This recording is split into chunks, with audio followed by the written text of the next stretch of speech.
What are some of the highs on this journey? Well, there have been many highs. The journey has been rewarding. So just making the dream come true, publishing a book and seeing the doors that have been opened because of that has been a very good high for me.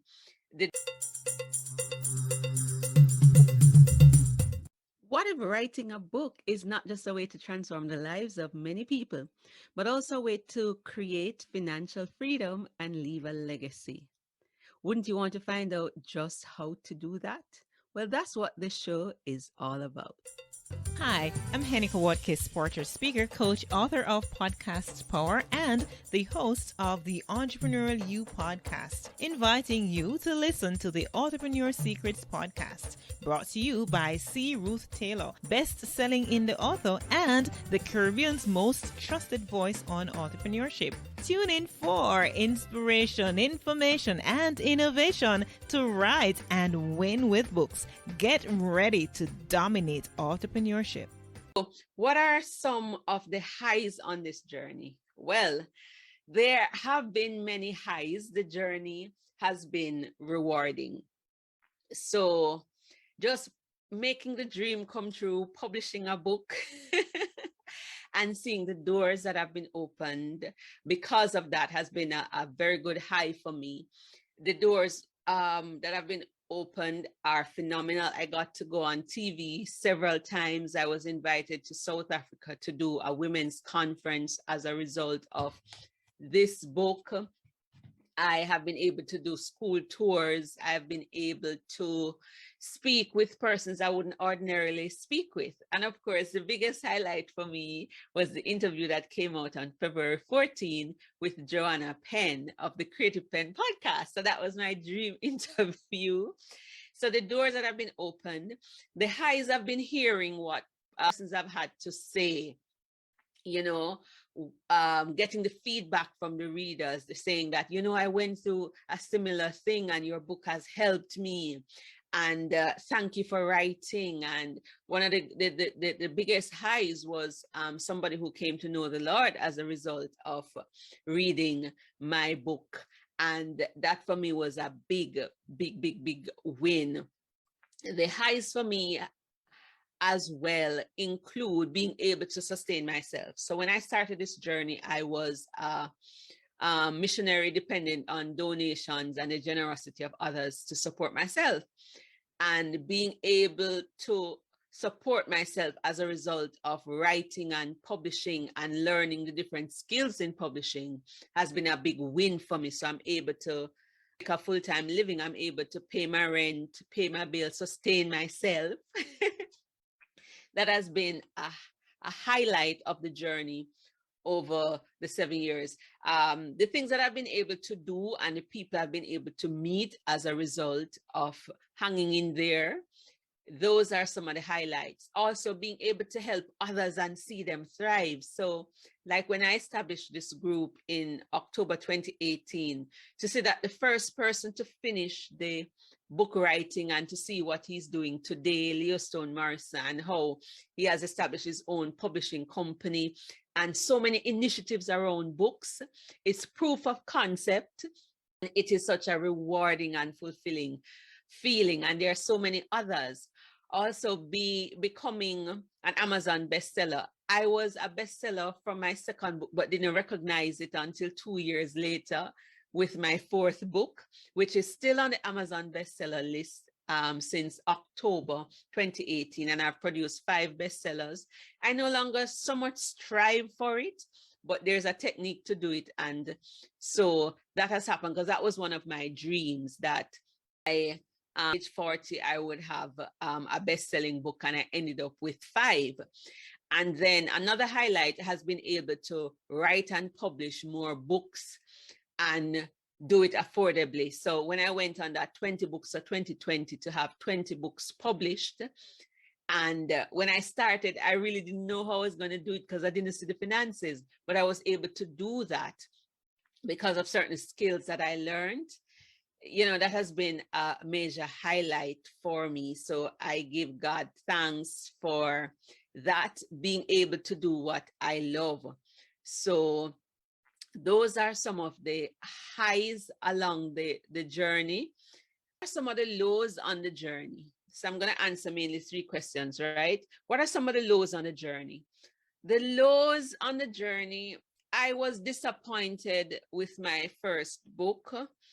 It was a painful publishing experience, which most of you know about. I spent too much. I landed myself in debt. I expected that I would have sold 5,000 books in a month or 2. And that didn't happen. I expected it to make me a millionaire, and that did not happen. So it's learning to stay in the game. So having had a company publish for me the first time, I decided after that I would start my own publishing company and services company. And I was reticent about that. And I started helping certain authors to do that, not necessarily charging. I helped, my first client was Dr. Lee, and then Reverend Teddy Jones, and then Dr. Palmer, persons with whom I worked with at the Jamaica Theological Seminary. And, you know, I kept feeling that I should help authors more to publish on a budget. But by that time, others were publishing, and I was like afraid now to step up, because now I would be seen as the competitor, the competition, and I'm trying to ruin somebody else's business and stuff. And I was fearful about that. But then I decided that I needed to obey the Lord, and there were people who needed my help.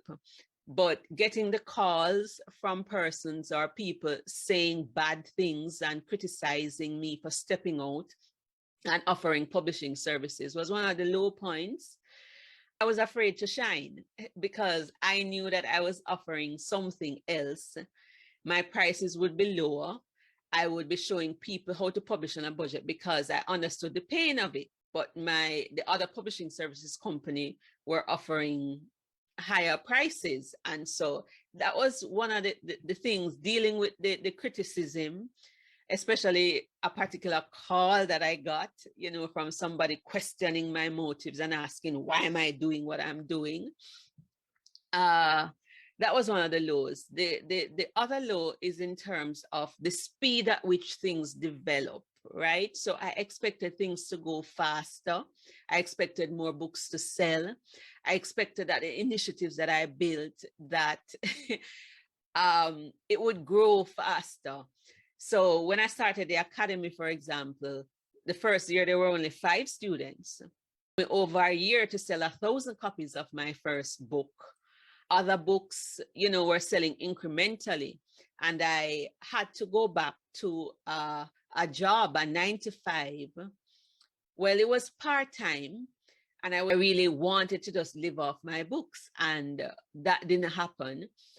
But I learned as a result of that, you know, you turn your pain into profit, and the challenges push you to find solutions. So the obstacles became opportunities, which leads to the high, which is how the authorpreneurship came about.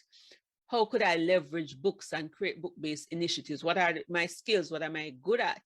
So that is how I started learning. So the lows led to some highs. First 4 years, I outsourced all of my publishing needs to an author service provider, and the author services. I wouldn't touch formatting. I wouldn't touch anything to do with it. I only wanted to upload, write the book, proofread it, and that kind of thing. So learning to format helped me. Learning to finish my book covers helped me. And these are things that I was reluctant to do, and they weren't easy to learn. One of the lows was sometimes, again, the feedback. I remember somebody saying that, you know, the content of your book is good, but your books are not edited properly. And I was paying for editing, and I really felt bad. So I recognized that I needed to pay more attention to that. But all of these were learning experiences. So those are some of the lows on the journey in terms of the expectation and, you know, the speed at which things develop. It has just been incremental. I still haven't sold, I think, maybe if I check it, I haven't sold 5,000 books, even though I have over 20 books. I have at this time about 25 published books.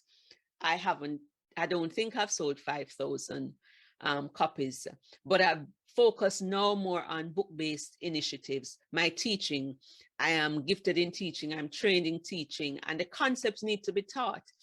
And so I have found what my sweet spot is and what drives me and gives me energy. I love teaching about publishing. I love talking about publishing. I love helping authors to win. I know through Bamboo Sparks, which is our premium publishing services company, I'm able now to certify others. I'm also able to help others too on the other spectrum through the Authorpreneur Secrets Academy. Those are struggling like I struggled in the beginning. I am able to help them to publish on a budget. So, it's a mixture of the highs and the lows. And I am a 5-time Amazon bestselling author. There's a story behind that. I became a best-selling author from the second book that I published, but I did not know it until 2 years later. And I was going to pay somebody to do a bestseller campaign for me. And then one night I just heard, "Are you sure you're not a bestseller?" And I went and I checked because I took the screenshots and everything. And lo and behold, I was, because that was a dream. I really wanted that. And so that became a reality. And then being able to help others. For example, last year, I remember we released 3 books consecutively, and one after the other, they were bestsellers, in number 1 in new releases. I mean, I saw that, and that was a big high. What would I do differently? I think some of the decisions that I made, I would maybe do them differently. But the thing is, to say I would do it differently, what I'm doing today is because I made those mistakes. But I definitely would not have gotten into debt, or at least not that much debt, $1 million in debt. I definitely would not have printed as much books as I printed. What would I do differently? I would definitely be more confident in my book and sell it for the price that it is worthy of. I would definitely have a reader response game plan, because when people started coming to me and saying, "I love what you're doing. Can I talk to you? Can you help me?" I didn't have a plan. So I would have had a plan and start thinking about book-based initiatives from the beginning. And I would not have just been dependent on going and speaking and telling people to buy the book. So I would have engaged in authorpreneurship earlier. And what lessons would I say? Remember, if you're a first-time author, my lesson to you would be, or my tips for you would be, remember, this is a marathon and not a sprint. Your audience may not grow as fast as you want it to grow. Everything that has happened for me has been done in increments, right? So I haven't had this big, thing that exploded.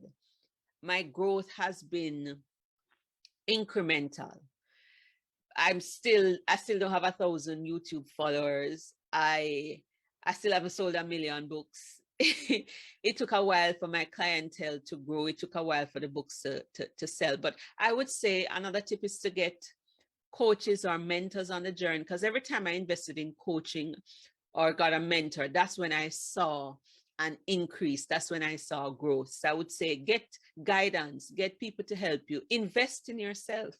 So I invested financially and getting help and not just trying to do everything yourself. That is when I saw growth. And I remember dealing with the weight and the incremental success.